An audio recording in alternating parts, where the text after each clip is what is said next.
कुछ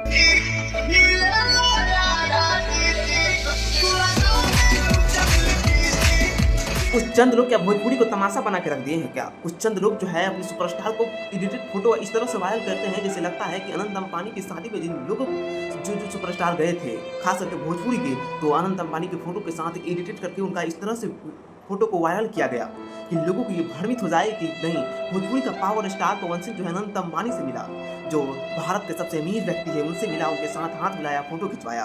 वहीं दूसरी तरफ खेसारी के फैंस भी शांत नहीं बैठे। भले ही पवन सिंह से ज़्यादा खेसारी लाल यादव का स्वागत हुआ, लेकिन पवन सिंह के फैंस भी वही किए जो पावर स्टार पवन सिंह के फैंस ये खेसारी के प्रति।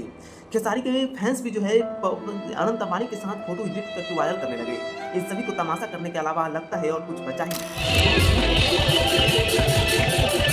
मैं मानता हूँ कि अनंत अंबानी की शादी में पवन सिंह का लॉलीपॉप वाला गाना बजा, लेकिन मैं ये भी मानता हूँ कि भोजपुरी का स्वागत वहाँ कुत्ते की तरफ हुआ। आपको ये बताइए कि क्या रिसेप्शन में जहाँ पे अनंत अंबानी की शादी, वहाँ से एक भी फोटो कोई भी सुपरस्टार का सामने आया, चाहे वो पवन सिंह हो या खेसारी लाल यादव? हमें अगर आपके पास है तो हमें सेंड जरूर कर दीजिएगा, क्योंकि ये ऐसे बड़े सुपरस्टारों को अगर इस तरह से बेइज्जती हमारे भोजपुरी के सुपरस्टार वहाँ जाके करवाते हैं। बाकी अनंत अंबानी की शादी में भोजपुरी का स्वागत कुत्ते की तरह हुआ है, भोजपुरी के सुपरस्टारों का स्वागत वहाँ कुत्ते की तरह हुआ। ये किसी से छुपाने की बात नहीं है, लेकिन कुछ चंद लोग जो है फोटो एडिट करके इस तरह से वायरल कर रहे हैं जैसे लगता है कि भोजपुरी के सुपरस्टार के जो है वीवीआईपी मेहमान हैं। बाकी अपनी राय हमारे कमेंट बॉक्स में जरूर दीजिएगा, क्या भोजपुरी के सुपरस्टारों को वहाँ जाना सही था